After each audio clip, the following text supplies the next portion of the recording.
What's up, guys? Welcome back to another episode of Think Different Theory. My name is Josh Forti, and we have today the king of affiliate marketing. Is that what we get to call you? Are you the king of affiliate marketing, Spencer? Let's do it. For today, I'm the king. All right. For today, Spencer is the king of affiliate marketing. And he's like, well, are you the number one affiliate in all of ClickFunnels? I know you're up there.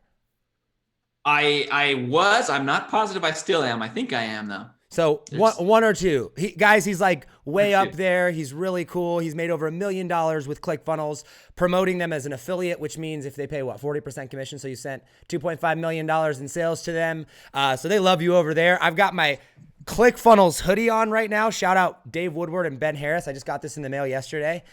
Shame, Spencer, for shame. Why don't you have yours on? Big book that just came in the mail. There you go. There you go. There you go.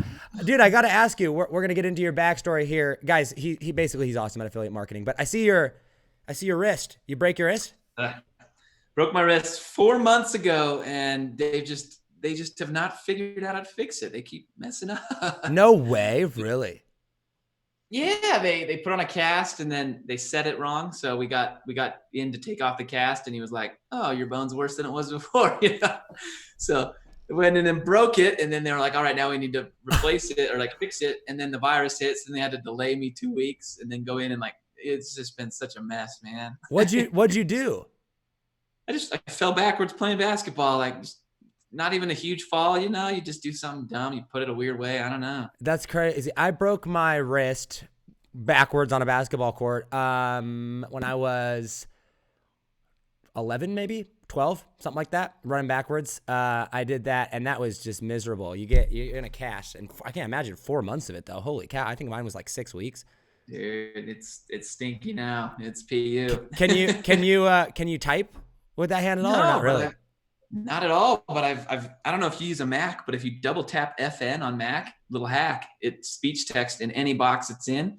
So I've gotten I literally just sit in my office and double tap FN all over and talk to Skype and Messenger and Facebook, and my wife just listens to me chattering in here all day.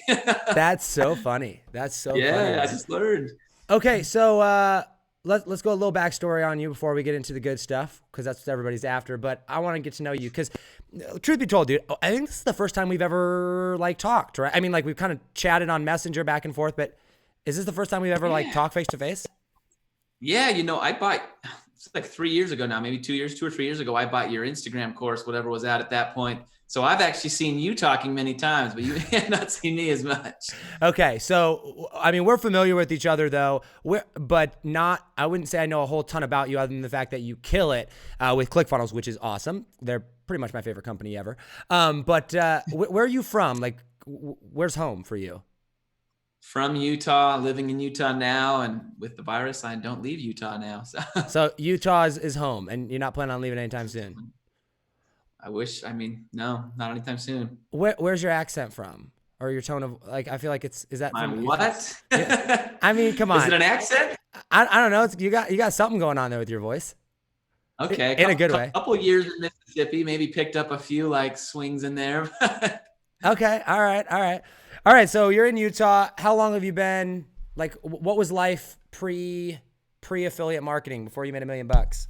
Oh, I've already wiped that from my memory. Let me think here. So I got into affiliate marketing right at the end of, in fact, my first job outside of college is when I heard about it.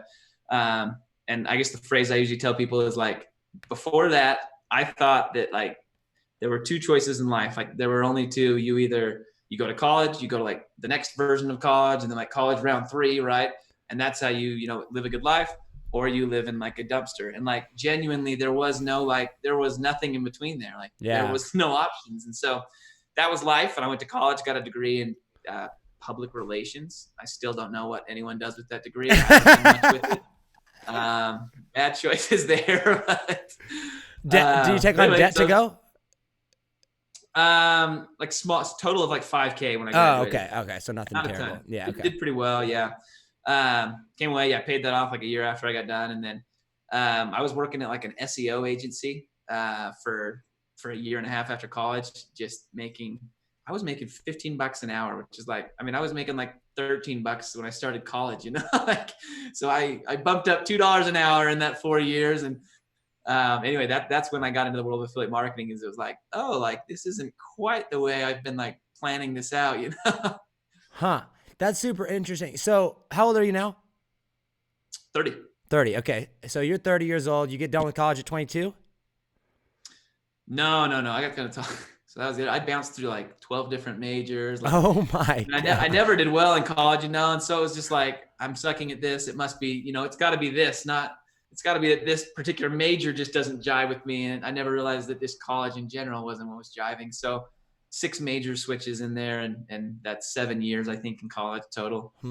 Huh. 7 years. So you're out at what, 25?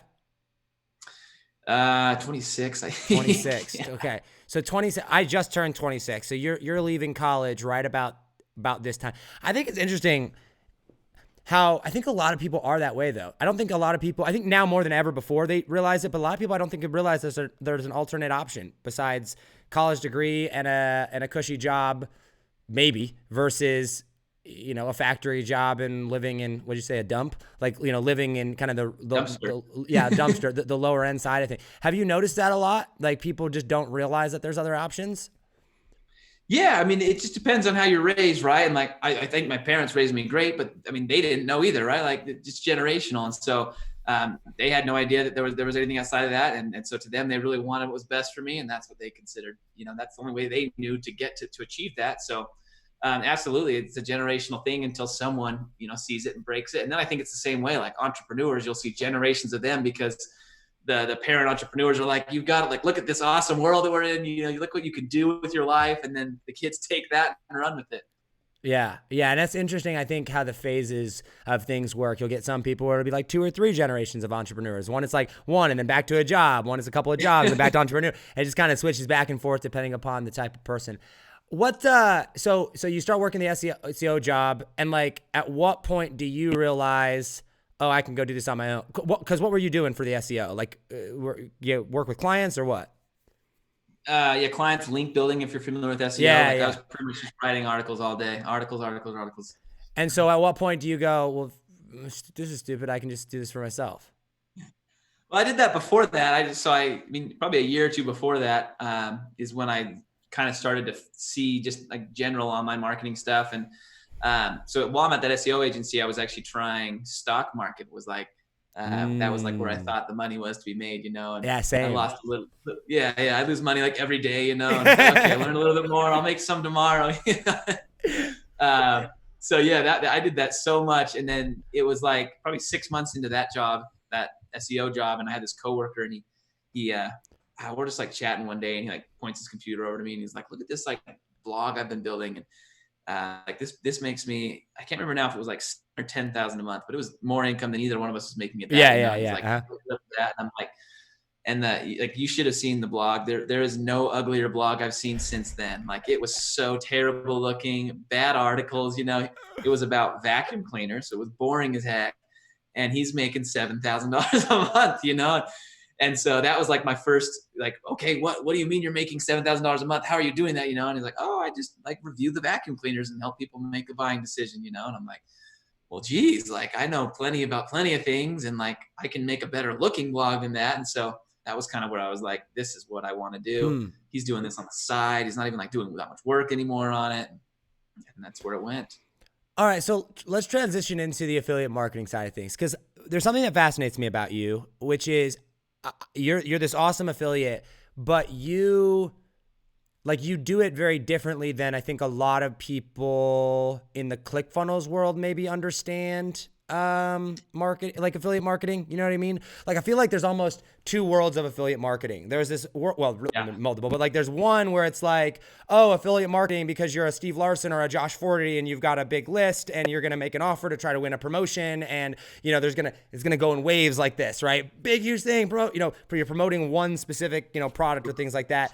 And then there's an entirely different side of affiliate marketing for people out there. Like, there are some affiliate marketers that I've met that make a ton of money, and you've got no idea who they are, right? Like, you'd have no clue. And it's like, okay, so there's like these 2 different worlds. And I feel like you're the dude in the ClickFunnels world that is known for affiliate marketing, but like you like crush it with more, I don't know if traditional is the right word, because really affiliate marketing in general is kind of new, but like more, unique styles of like SEO and paid ads and like things like that. So like, describe to me what specifically you do, like your version of affiliate marketing. Like what's unique? Like what do you do? And is ClickFunnels your core product, or do you have a different core product as well? Yes, I'll start at the beginning. Yeah. So there's kind of like two routes for, online traffic, but affiliate marketing especially. There's kind of the social platforms, right? You can go that route. And what you're doing is you're trying to like, get people excited, get them hyped up, get them in, introduce them to this product, and then sell them on the product. And then there's the search engine side of it. And the search engine side of it, you don't need an audience, right? You don't need to be good at selling. You don't need to be able to like take a cold lead and warm them up and get them, take them through that journey. The search engine side of it is much more just, you need to be able to understand an algorithm, right? Right. And then you need to have the discipline to put out content consistently. And so I focus on a blog, I focus on YouTube, and I focus on paid AdWords. And those three is where like a vast majority of all my commissions are coming from. And essentially what I do is like you talked about, I have core products. I take my core products and I build every piece of content I can think about them. So there's what I call hot traffic, there's what I call warm traffic, and there's cold traffic. I cut cold traffic completely out of the equation. I'll never go for cold traffic. Hot traffic is somebody that's looking for they're like, what is ClickFunnels? Or like how to make money with ClickFunnels, or how to sign up for ClickFunnels. Like there's people searching for how to sign up for ClickFunnels. As crazy as that sounds, whereas the rest of us just type in ClickFunnels.com. So I take those people, right? And that's like, hold on. I want to touch on that a little bit though, because we'll get into this more, but guys, like put a pin in that and remember, because we're going to come back to this. There's people, what Spencer said there was really powerful. There's literally people online searching right now how to sign up for ClickFunnels, right? And like when you realize that, there's this light bulb moment of like, okay, you might know and have built 20 funnels and made $50,000 with ClickFunnels and know all about it, and are like, I don't know how to get people to sign up. And it's like, there's people that literally don't know how to sign up for it that are looking for instructions on that. So continue, but I wanted to just no, you're right. Loop back to that. You're totally right on there. People looking for ClickFunnels pricing, and they're just searching like YouTube for ClickFunnels pricing. And it's like, what are you searching on YouTube for? Like, but they're out there doing it, right? Like people just have different platforms that they like know and understand and prefer to learn from.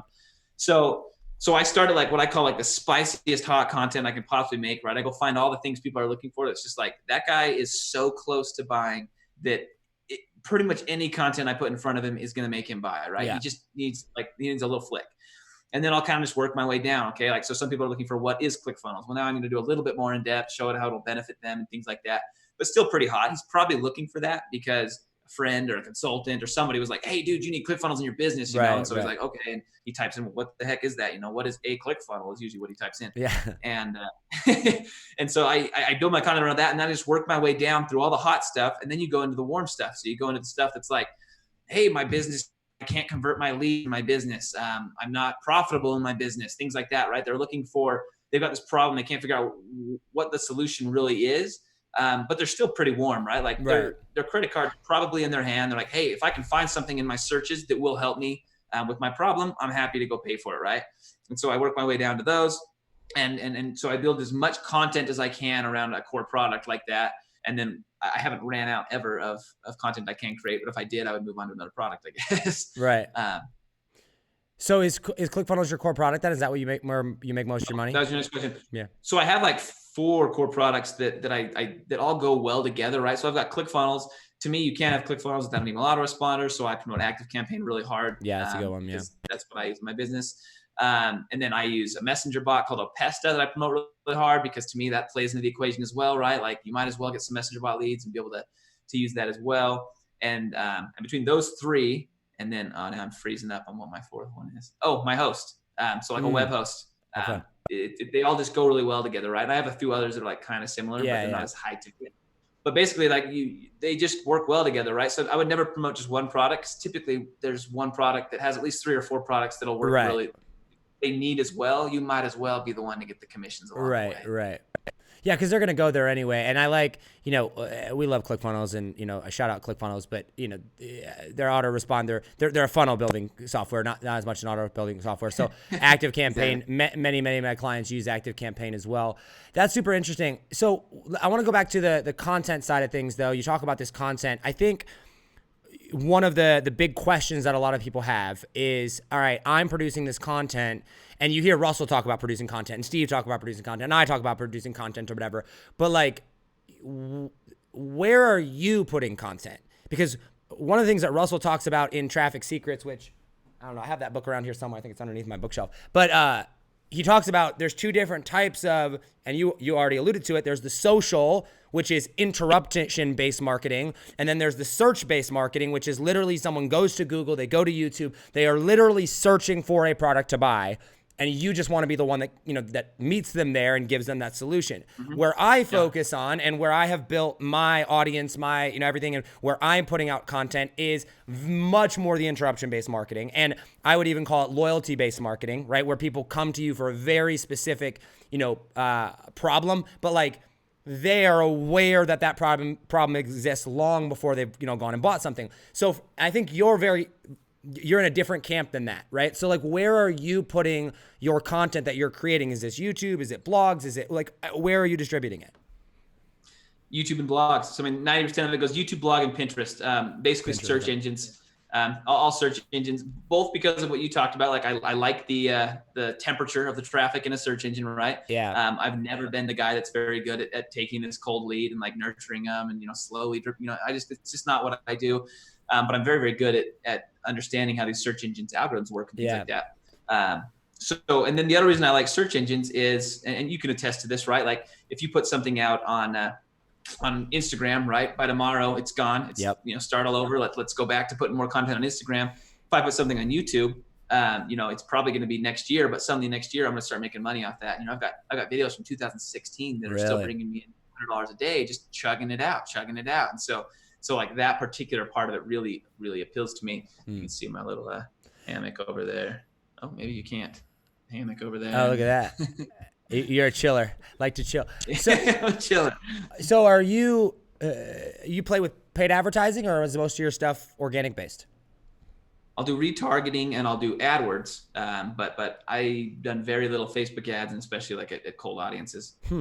So I'm always curious, right? I see people all the time. They come to me and they're like, dude, if you want to promote ClickFunnels, Spencer's got this thing, or, Spencer's doing blah, blah, blah. And I'm always like, I don't know what he's doing. Clearly it's working, right? People are telling me about it all the time. I've always wanted to, this is a personal question. Literally, I have no idea if anybody else cares. I'm curious. What's it cost you to acquire a trial on ClickFunnels? Man, so it's different. Like organic, it's free. So when I won the dream car, I was at zero. Like I hadn't spent a penny. I just put out YouTube videos. Congratulations. I love that, man.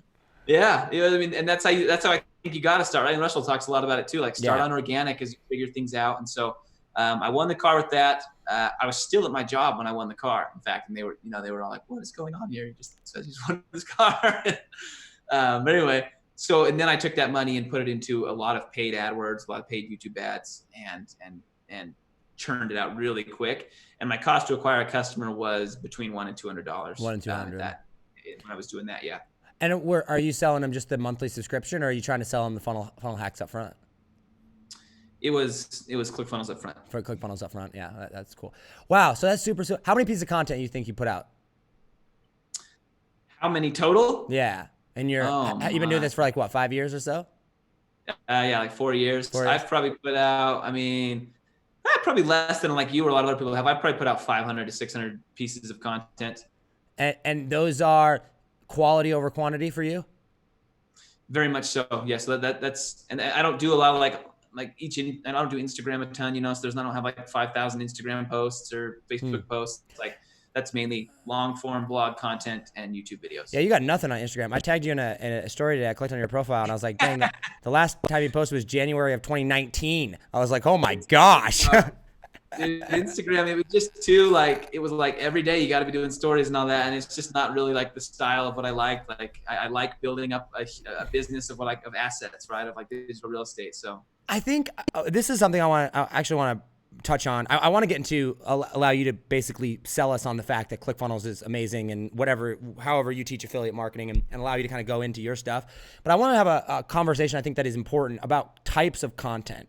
This is one thing that I've been really, really big on recently. We're getting ready to do a launch later this month in May. And one of the things I'm doing for my training is I'm trying to figure out the best ways to explain different types of content to people. Because for me, I feel like there's two types of like two main categories of content, and then there's like subcategories underneath that. And I feel like the two top categories of content are, if you're an influencer, your content is your product. And if you are a business, your content is not a product. It is an educational piece, right? So like, I think a lot of people, they go, and the reason that massive, people that get massive amounts of views on their videos don't make any money is because they don't realize what type of content they're actually creating. Everybody's after views. Well, views mean nothing if it's going to the wrong audience, right? And so that's why I always try to tell people, you have a product. If you sell a physical product, a digital product, a course, like that's your product. Your content educates people on that product. Your content is not what makes you money. If you're an influencer, on the other hand, like a Logan Paul, a YouTuber, right, where you're getting millions of views on your videos, that's what you're getting paid off of. What you're selling literally is your content. Like your content is your product.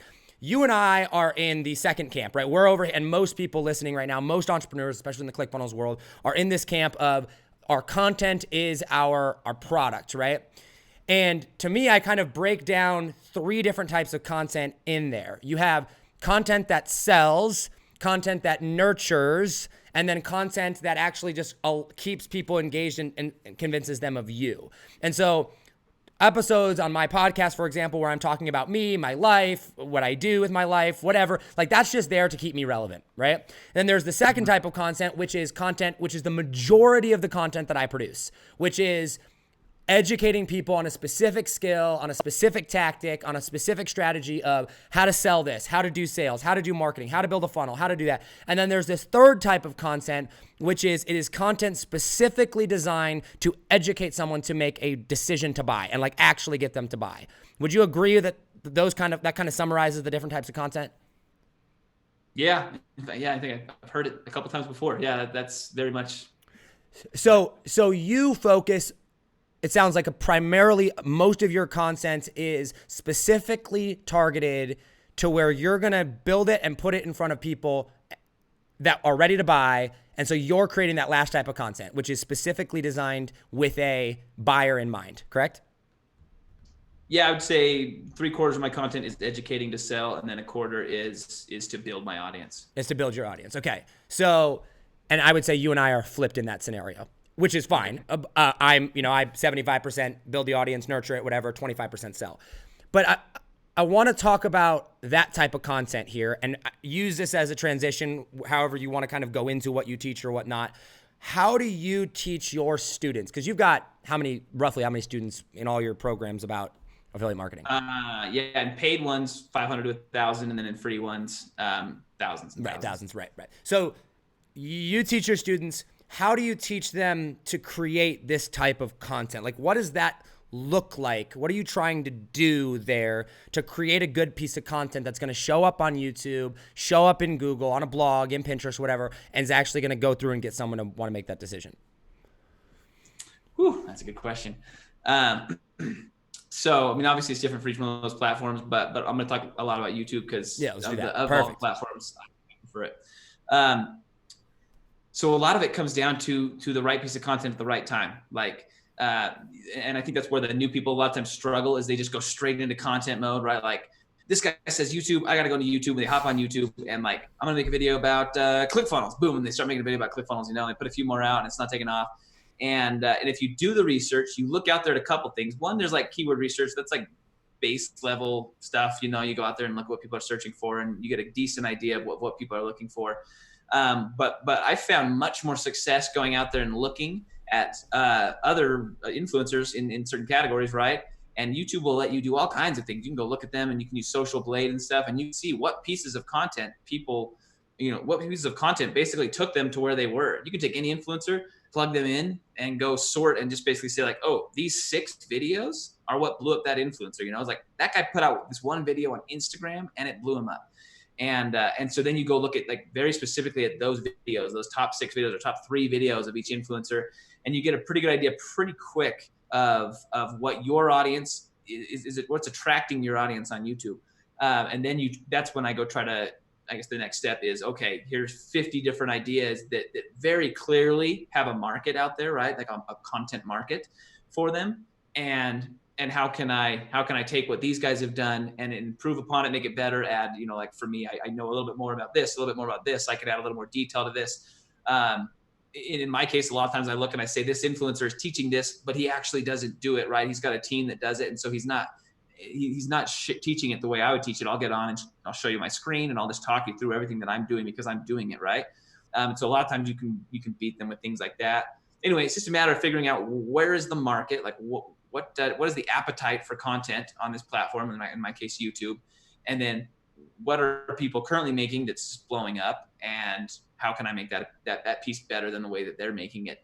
YouTube, if you can get 30 more seconds of watch time, right? People watching your video for 30 seconds longer or something like that, it can be the difference between them getting 600,000 views and you getting 600,000 views. Interesting. So YouTube is not my platform. I am getting into YouTube because I'm fascinated by it. And don't get me wrong, Facebook, I love you. You've made me a lot of money, but also screw you. You suck.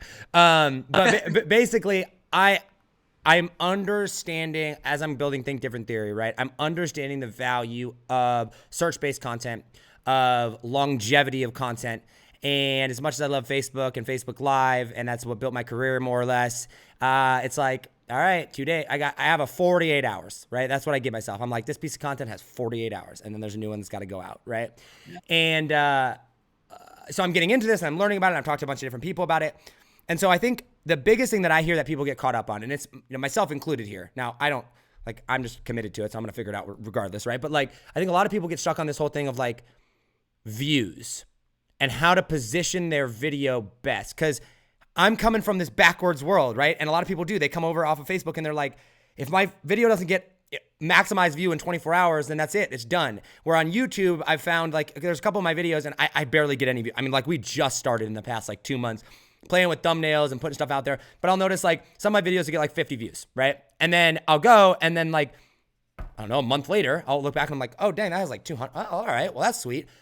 All right, how do you figure out, and when you're uploading it, there's this long wait time before you're really seeing how it performs, right? So what metrics and stuff are you looking at to go, okay, this is how I'm going to upload it? Do you focus on the time that you upload it? Is it the thumbnails? Is it the caption? Is it what, when do you decide when and how and where? Give us a broad overview of that. Cause me with Facebook, it's when's the most amount of people going to be on?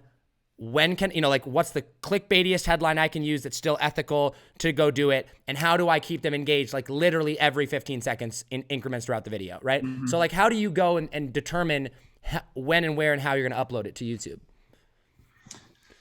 When, where, and how. So honestly, a lot of those things just aren't nearly as important with YouTube, right? Okay. If you look in your stats, it's we get a few more views if we do it Wednesday, and so I'll do that. That's basic stuff. And descriptions and tags and all that, it's all basic stuff. But if you talk to anybody that knows YouTube, it's two things. YouTube cares about two things. It cares about click-through rate on the thumbnail, right? Which you have to think of how YouTube's thinking here, right? YouTube's their whole goal is to get you sucked into this just sequence of videos where you just keep watching, right? Which we're all bad at that, right? And YouTube is so good at that. They're so good at that. And that's what their algorithm's doing, right? Is it saying, okay, we know a lot about Josh. So what is Josh, here's 10 videos that Josh might watch next, right? And then they pop up, and that's how it's working, is it's saying, how can we just maximize Josh's time? And it knows everything about you, and it knows everything about those videos, and knows everything about everybody else and how they responded to those videos. And so it can do that really well. And so you've got to, that Josh is going to be the same. So you need to create pieces of content that get that. They get that click-through rate and that watch time. And then what's going to happen is it's kind of there's a journey of a YouTube video, right? The first 48 hours, you don't just put out a video and YouTube's oh, I'm going to go promote this to people, right? YouTube says, okay, this guy's got, 1,000 subscribers. I'm going to go take this video and show it to those subscribers. And then it watches and it says, okay, 100 people clicked that, right? So 100 of those 1,000 people that we showed clicked the video. That's a 10% click-through rate. That's pretty good. So it says that's a pretty interesting video.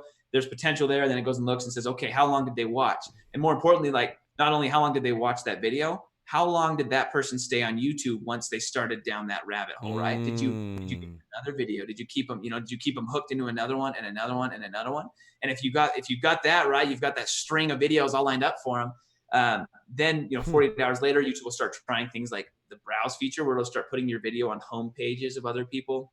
And then then they'll start trying you out in search engines, you'll see, and you'll start to see yourself popping up on recommended. And it's just testing, right? Like my most recent video, it's so funny to watch the stats. It's like 5 views this hour, 5 views this hour, 600 views this hour, right? And it's just like YouTube just put it out there on some home pages and it's watching. And if it does well, it'll play it out there a little more, right? And it's just testing to see, okay, how do different audiences respond to this video? None of that's going to happen if your own audience responded negatively. Typically, YouTube's just like, okay, crappy video, right? Like dump. But if you get the good video for your audience, you get that high click-through rate, right? So that thumbnail is catchy. It's grabbing them. It's getting them to click it. And then the people that are clicking it are staying on it relative to the other videos that YouTube could potentially show an audience. They're staying and watching a long time. I mean, your go time, right? Like you're going to blow up, not only in search, but you're going to blow up in that recommended, where most people don't know a lot more views happen in that recommended. So like YouTube's right, it's a search engine and it's a social media platform. It's kind of this weird like in between where it's got both, which is why it's beautiful in that way. And so a lot of people just think of it as a search engine, and like I think the number is like 3/4 of all views actually come from the recommended algorithm running on the side.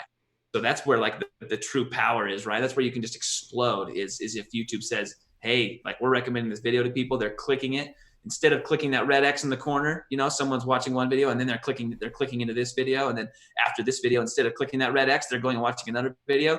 Boom, you're in the queue, right? And it'll start throwing you in there as much as it can, because you're feeding YouTube what it wants, and that's keeping people on its platform. That's amazing. So the two metrics are thumbnail click through and watch time. Yeah, because that's all YouTube really cares about, right? I mean, like they want their users to have a good experience. Right. So you got your description and all that, but that's just basic stuff, right? You could probably do 0 subscriptions, 0 tags, and if people are, you're getting a high click-through rate and a high audience watch time, it doesn't matter. YouTube's going to promote you because you're giving it what it wants. That's awesome. How much money you made with affiliate marketing? Total, oh man. So revenue probably between 3 and 4 million. Congratulations, man. That's awesome. And then I know you got costs in there and stuff like that, but that's super, super cool. Just chilling from your house. Chilling from the house here. Yeah. We just moved into this house like 2 weeks ago, actually. Oh, nice. Are you a traveler at all? Do you like to travel? Yeah, a lot. So the last 6 months was actually, we sold all of our houses and just went off, and it's been nice. We got sick. It was awesome. Yeah. World or country? Mostly country. So we did like Southern Utah, all the national parks, went over to Hawaii, California, and then drove back. Oh, you went to Hawaii?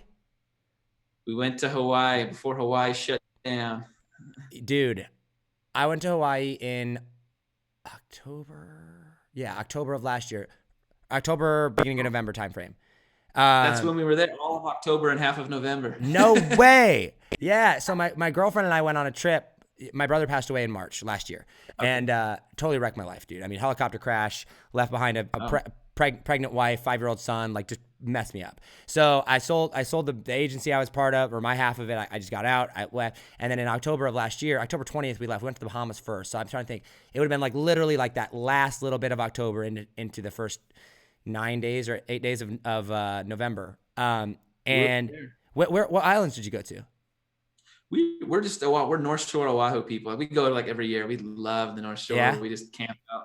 It's awesome. We drove that. We rented one of those slingshots, those little two in the front, one on the back. Dude, those things are fun. We drove around there, and then we went. Stayed in Waikiki, drove all the way around there for 2 days. Then went to Maui, and then no, we went to Maui second. What was the other one? Kauai. Went to Kauai and freaking rented a camper truck. Stayed in a tent on the top of a pickup truck. Drove around there. That was so much fun. That's awesome, dude. The power of that.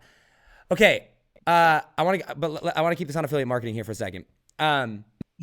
What's the biggest myth or misconception about affiliate marketing? Man, everyone comes in thinking it's easy and that it doesn't require work, right? And that's the sales pitch, is like, you don't have to do customer service. You don't have to do this. You don't have to do this. Like this is the greatest business model there ever was. And so they come in and they're sold on the easiness of it, of just sending traffic and reaping the rewards, right? And I mean, vast majority of affiliates get nothing out of that, right? And so breaking that myth. And I talk a lot of my course, like when I sell it, like you will not, I doubt you will make money in your first month. Like it is doubtful. You're not going to make back the money in your course in a month. Like a lot of people like sell and stuff. This is like a long-term game. You're building a long-term business where your audience is your business. I don't think they realize that, right? Your asset, like every business needs an asset. Your asset is your audience and how well you're able to access that audience. And they don't come in with that realization. Would you say though that affiliate marketing comparatively to other traditional businesses is, well, I mean, it's not a cakewalk by any means. And I totally understand that and I agree with that. But I would say that relatively speaking, it's probably the easiest or lowest barrier to entry to get started making money online. Yeah. Yeah. No, I'd say lowest barrier to entry. Yeah. I don't know about easiest. I don't know. I think a lot of times the new affiliates just don't know where to go. They don't know how. They promote crappy products. They don't. I don't know. They probably the marketing. They don't understand marketing, and you really have to be a master of marketing because that's all you're doing as an affiliate marketer, right? And so, I guess it depends. If you come in with marketing experience, you'll do okay pretty quick. If not, if you don't know marketing, it'll take a long time to learn marketing, right? You've got to that's what it is. What are the three, I don't know, make them up on the spot if you need to, but what are your top 3 pieces of advice towards someone that's getting started into this? They're like, all right, I've been following Russell for a little bit. I kind of have a basic understanding of affiliate marketing, right? I get it. I know who Spencer is type deal, but I'm going in and I'm going to go get started, right? And I'm actually going to commit to this. What are your top 3 pieces of advice of skills they should learn, things that they should be aware of, what they should do, stuff like that? Yeah. So I'll talk first thing, focus on what I call the rule of ones. Okay. So you need to pick one product, whether that's ClickFunnels or something else, the one funnel away challenge, whatever it is, pick one product, pick one traffic source, write one email automation. So one email sequence that sells that, build one lead magnet that's focused around that. And then until you succeed, focus on those ones, right? That one product, mastering the one traffic source. And if you do that, everyone succeeds that I've seen that's done that and done it for a reasonable amount of time, right? I think so many people come in and they're it's Facebook, everyone's talking about Facebook, Facebook is how you do this, so they start to learn and they get a really bare bones understanding of how marketing on Facebook works, right? They're no master by any means. They're kind of just seeing what other people are doing and they're trying to mimic that. And then it doesn't work that great. So they kind of move on. But those people that have been hey, YouTube, YouTube is, I think, the traffic source that I want to master, right? And then they master it, right? They buy courses, they watch YouTube videos all day, they listen to podcasts about it. They, and they're always tinkering and trying and testing things and improving their YouTube skills. Those are the guys that succeed with it because all of these platforms, right? Marketing on Facebook, YouTube, Instagram, any of them is so much more than what you see on the surface, right? Of just the hashtags and whatever all that stuff is, right? There's just so much more psychologically and stuff to it. And most people quit before they ever become a master of their craft, right? They move on to the next thing because usually it's being sold as an easier thing, right? Oh, this is a plug and play. You just go on Instagram, you post these things and it just works for you, And so they end up with this vast array of useless knowledge. It's yeah, I kind of get how Instagram works. I did a little bit there and I kind of get Facebook and I've got 8 YouTube videos on a channel, and it's a graveyard of dead dreams. Yeah. And then dude, I'm going to be the guy that I'm going to learn YouTube. I'm going to master it. And I'm going to focus.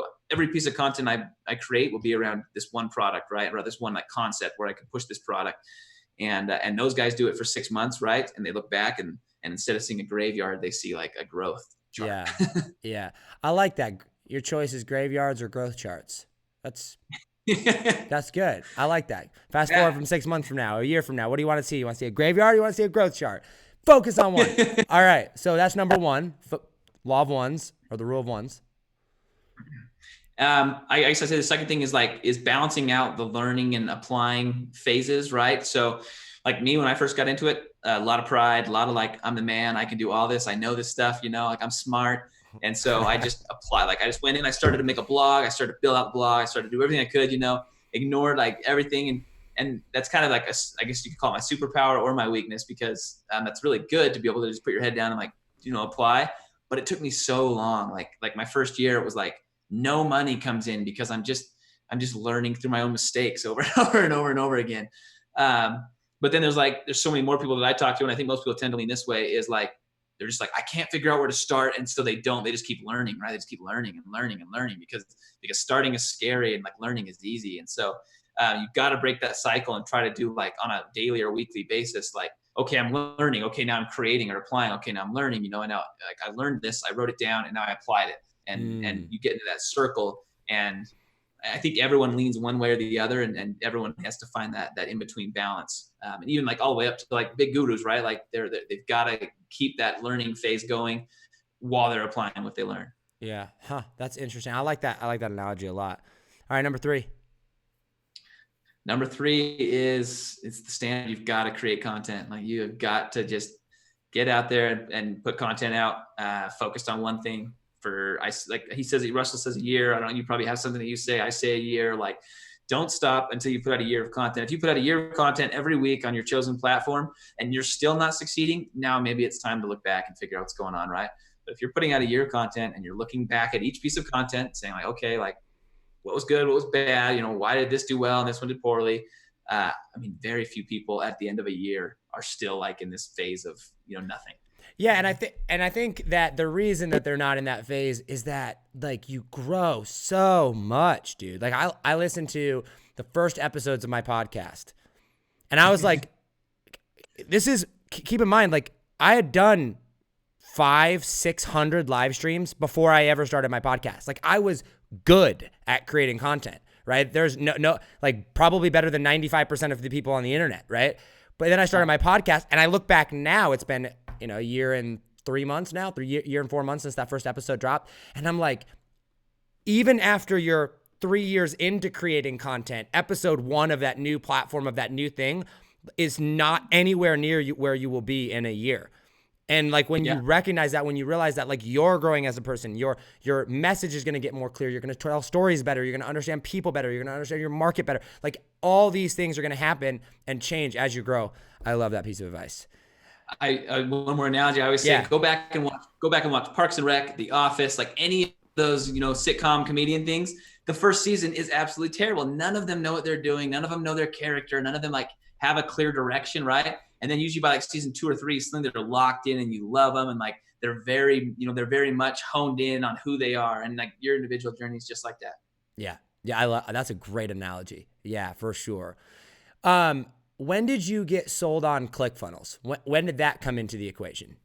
Or like, how did you find out about them even? That's funny. So I'm at my job actually. So I quit the SEO agency. I go to another job. I'm just like their marketer guy in general.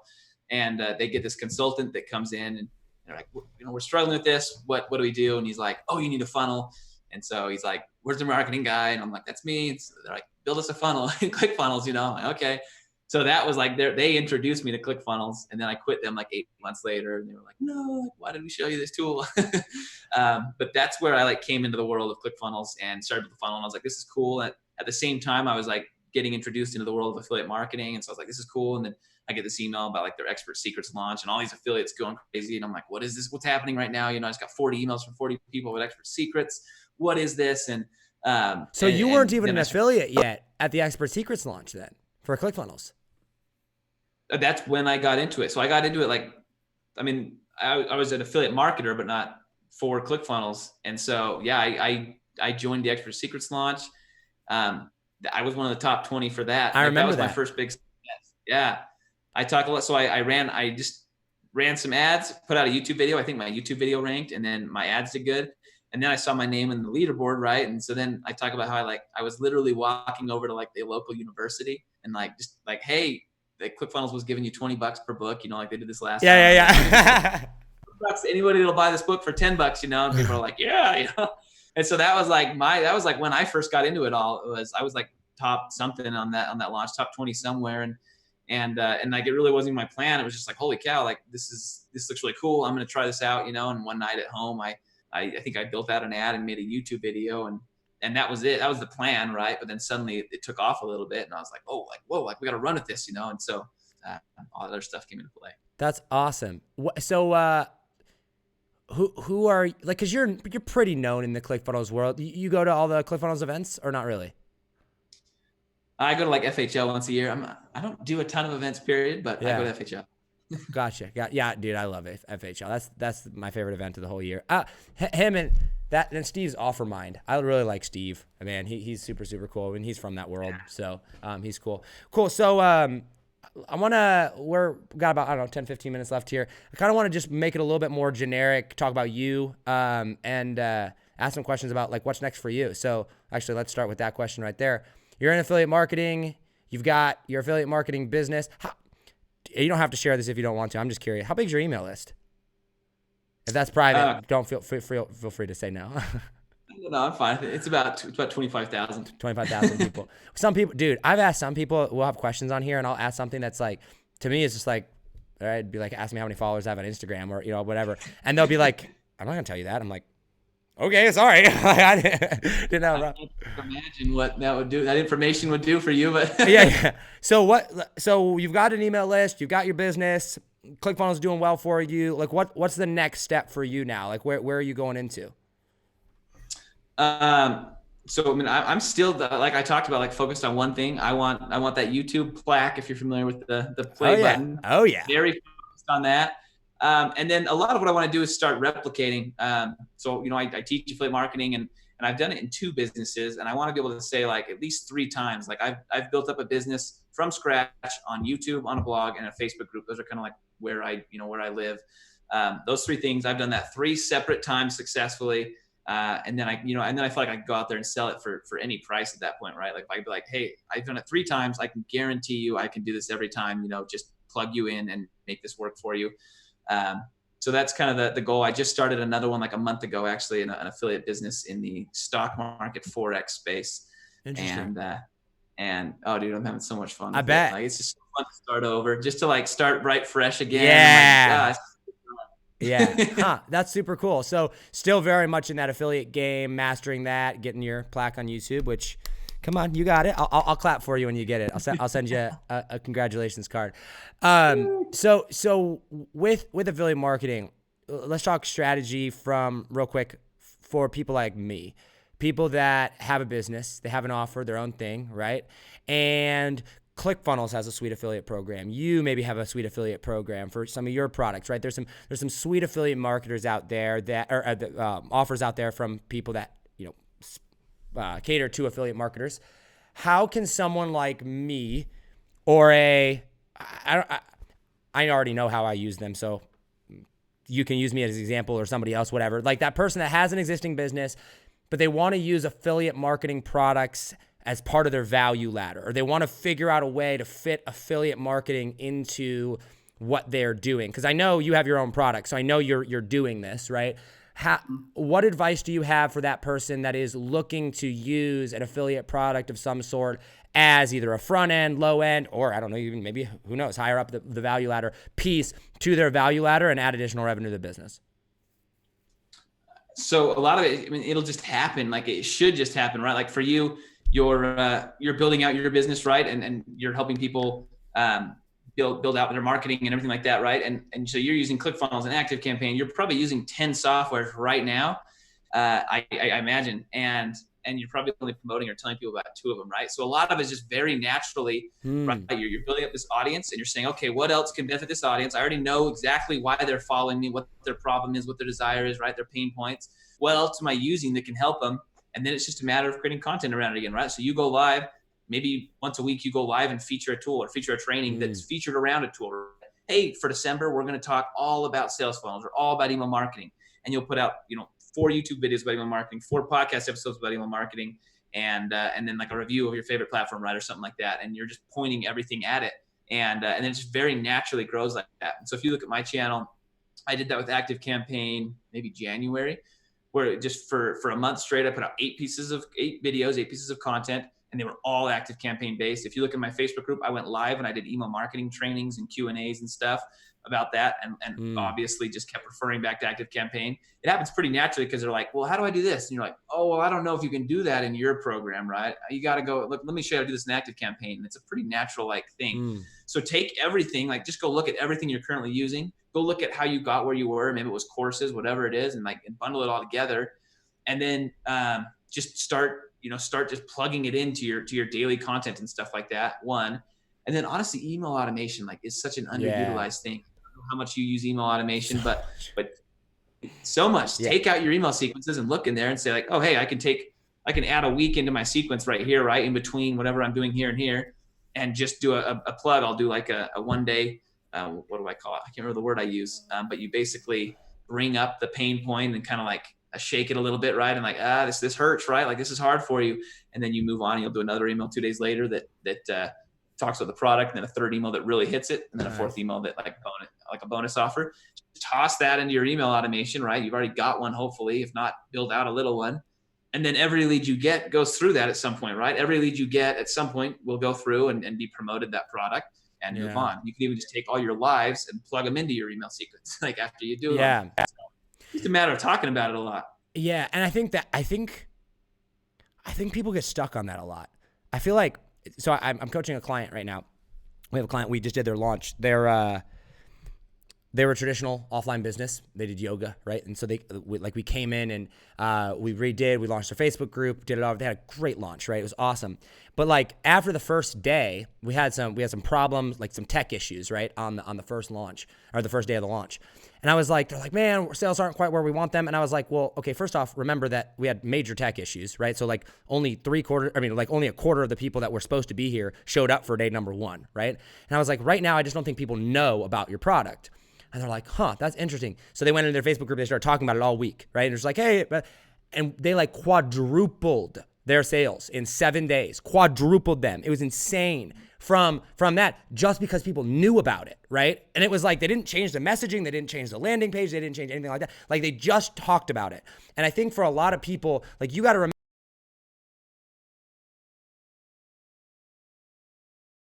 Hold on. Are we good? Can you hear me now? Sorry, I actually got my microphone out. I feel like a lot of people, like, you're working 8 or 9, 10 hours a day on your business, 5 or 6 days a week for 2 or 3 months. You know about your product because that's all you focus on. But like, you got to remember, like, the people that are following you, like, they only have watched 1 or 2 pieces of your content where you probably didn't talk about your product all that much. And what do they say? It's 8 to 12 times that someone needs to see a product typically before they buy or hear or see about a product. Mm-hmm. So it's like, if you just talk about it, you just make it aware, people are going to go and do that. So I love that. And email automation, dude, I picked that up about halfway through last year is when I finally, took me long enough, my word, understood the power of email automation. And we placed 19th in the Traffic Secrets launch. Probably 65% of our sales probably came through email automation sequences, follow-ups, stuff like that. Yeah. So, yeah, that's big. Yeah. Do you have a team? Say again? Do you have a team?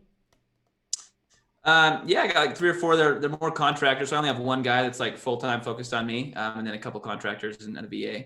Do you create all your own content, or do you have your team do it at all?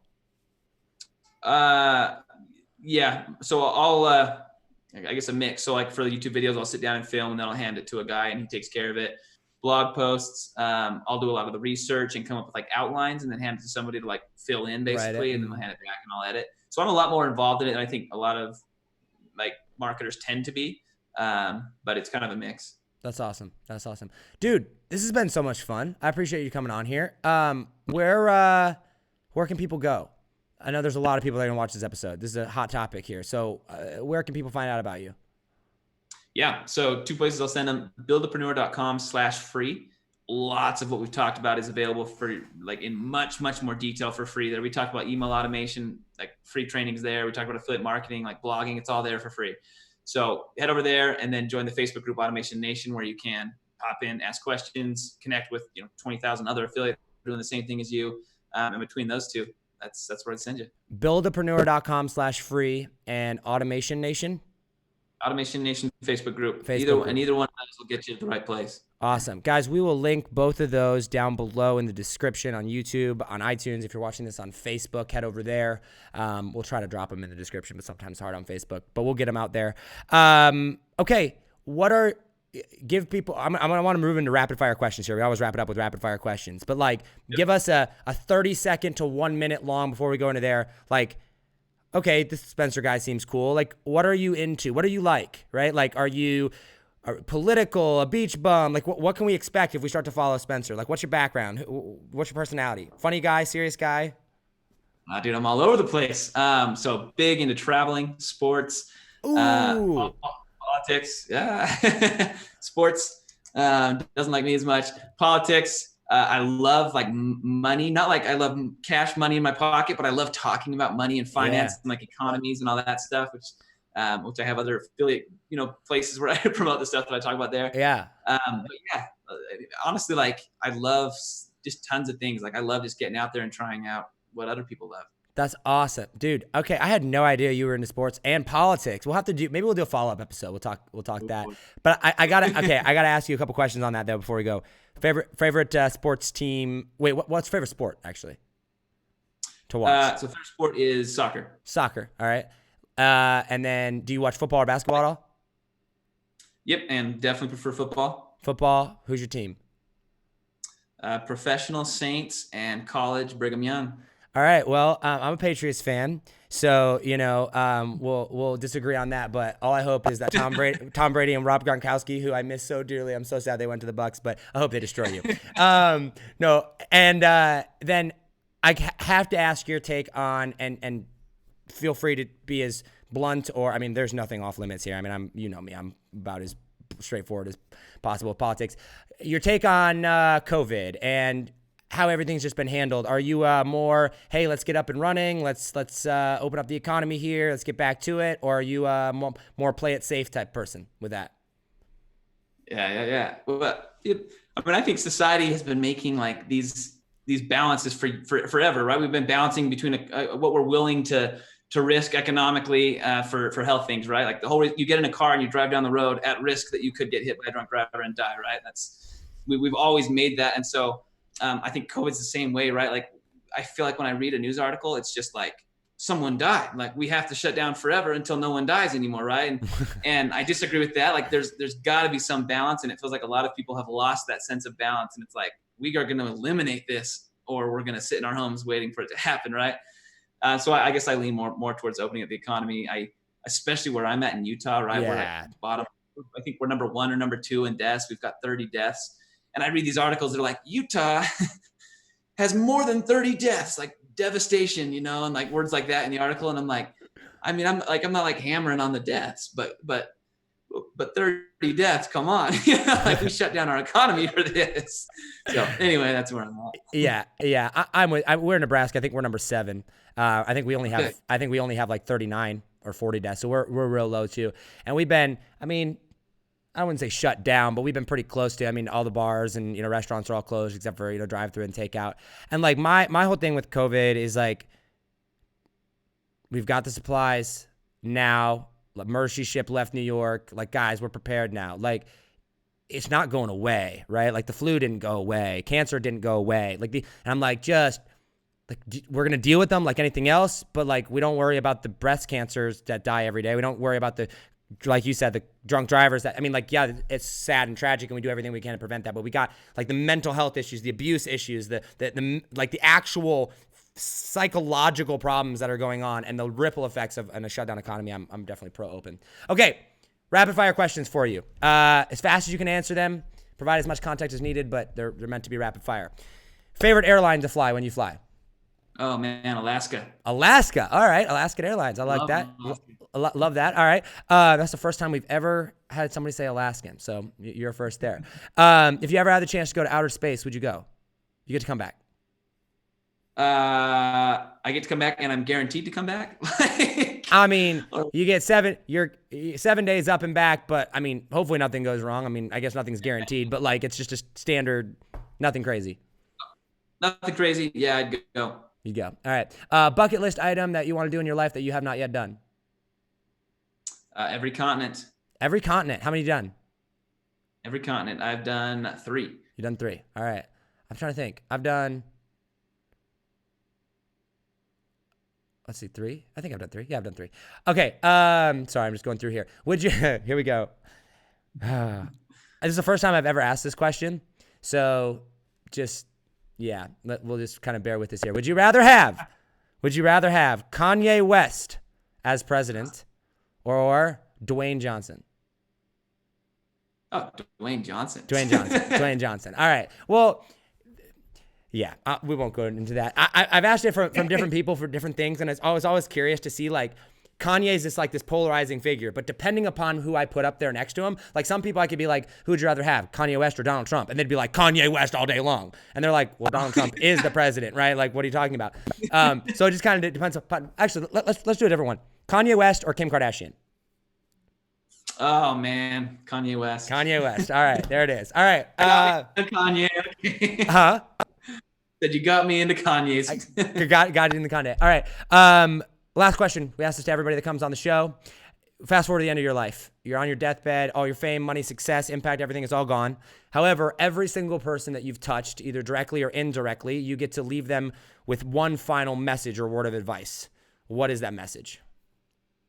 Take life by the horns. Take life by the horns. I don't know. A lot of people may not know where that comes from, but the phrase "take the bull by the horns" is like an old Texas phrase, and it basically means like when you're attacking a bull, right? Where when you're like wrangling a bull, you've got to like take him like head on, grab him by the horns, face it, and drag it down and make it happen. And I like the idea of just taking your life that way, right? Like, this is what I want, this is my goal. I'm going to take it by the horns, face it head on, and like make it happen. So I love that. Something I like to say. I love it. Guys, this has been Spencer Mecham. It's Mecham, right? It is Spencer Mecham? Yep. All right, Spencer Mecham and Josh Forti on Think Different Theory. Spencer, thank you so much for coming on. Any last words? Go out there and make it happen. Take life by the horns. Go out there and make it happen. Take life by the horns. Guys, as always, hustle, hustle. God bless. Do not be afraid to think different, because those of us that think different will be the ones that change the world. We'll link all of Spencer's stuff down below. Check it out. I love you all, and I will see you on the next episode. Take it easy, fam. Peace.